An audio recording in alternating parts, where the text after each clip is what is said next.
Augie. Hi, Wood. Today, I'm going to read you the book, Ricky, the Rock That Couldn't Roll. Here's Ricky right here, and here's some of his friends, and we'll meet all of them, even this little guy, when we read the book. This book is by Jay Mitletsky, and it's illustrated by Aaron Wozniak. There they all are. Over the lake and out past the bay was a green grassy hill where the rocks come to play. They would race to the top to take in the view, then roll their way down the way rocks love to do. Look at all of them. They all look happy. Look at this little one with the little headband.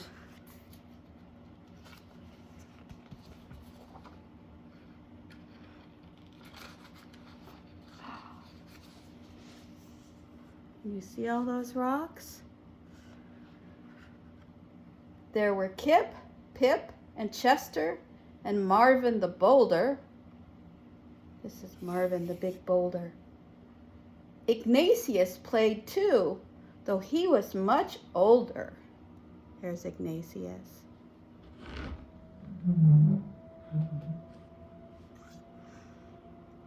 And a group called the Pebbles.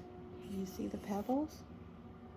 Never ever sat still, zigzagging their way up and over the hill. This is Marvin. This is Chester. This is Pip and Kip and Ignatius and the Pebbles. And look, what's that, Wood? Augie knows what that is. Is that a little ladybug? Oh, fun.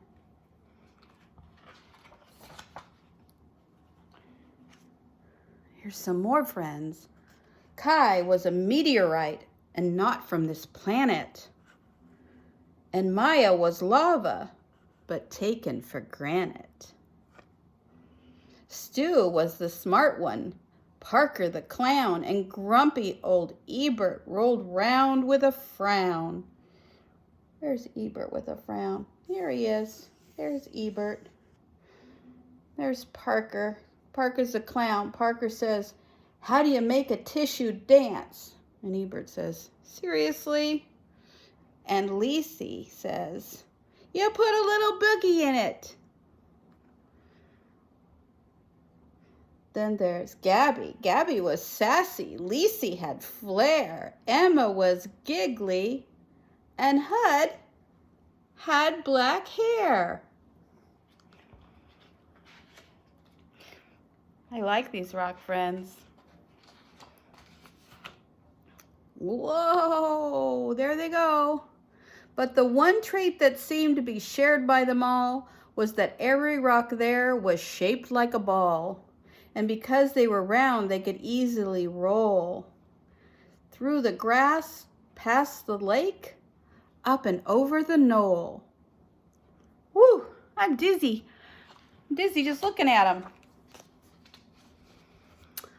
Well, except for poor Ricky, who quietly sat. You see, Rick couldn't roll because one side was flat. Look what Ebert says. Ebert, look at that frown. He says, "What part of this is supposed to be fun?" He's a grumpy one. His friends didn't get it. Come, come all, they would chant. So Ricky tried. Oh, sorry, Grandma read it wrong. His friends didn't get it. Come roll, they would chant. So Ricky tried, but replied, "I'm sorry, I can't." Look, he's trying so hard. Sorry, I can't.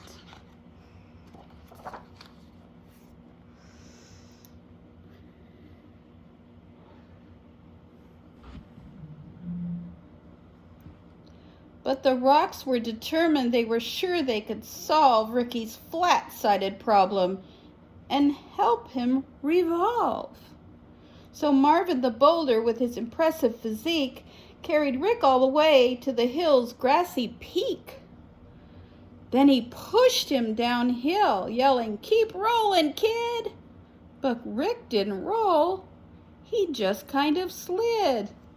Oh, look at the little ladybug hanging on. And Rick says, "This feels like a bad idea."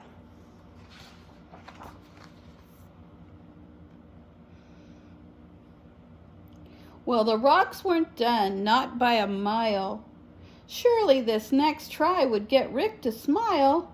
They stuck rubber balls all over Rick using big globs of glue to get them to stick. They were proud of themselves. This will work. But Ricky still couldn't roll. Now he just sort of bounced. And Ricky says, "No good, no good, no good."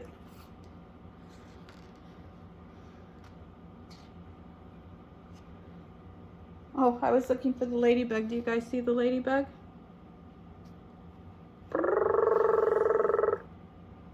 Boop. There's that ladybug.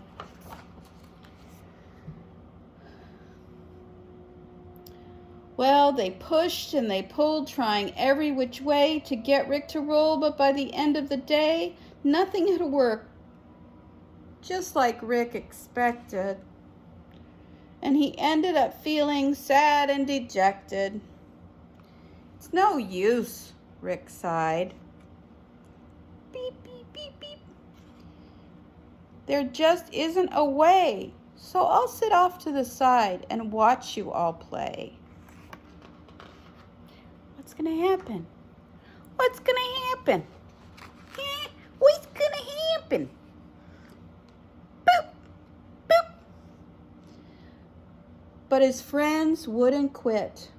"We're here for you, brother." So they pondered and thought, each straining his brain, till they looked up and saw it was starting to rain. And that's when it hit that smart stone named Stu. "Eureka!" he shouted. "I know just what to do." He explained to them how they would get Rick to tumble. "My plan is pure genius." Stu wasn't too humble. Beep, beep, beep.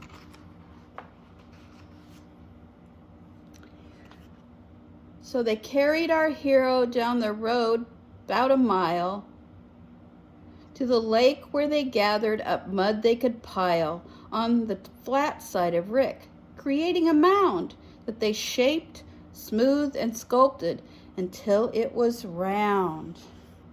They put all that mud on his underneath side. Then after the rain, with the sun in the sky, they left him to bake till the mud was all dry. They gathered up vines and one colorful feather.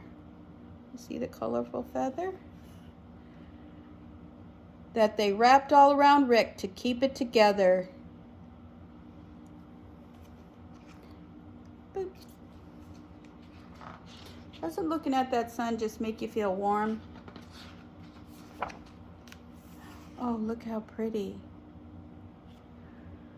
When the last knot was tied and the work was all done, the only step left was for Rick to have fun.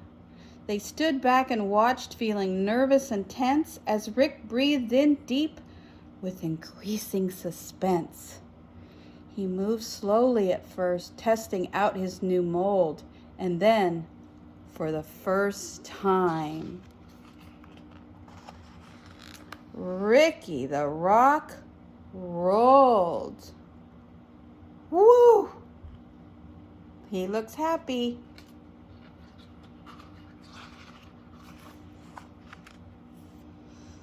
So Bria the ladybug, who'd been there from the start, felt a surge of pure joy swell up in her heart.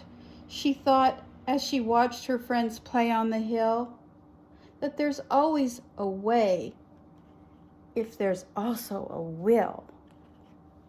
And she said to herself as Ricky rolled down the slope, When you're surrounded by love, you always have hope.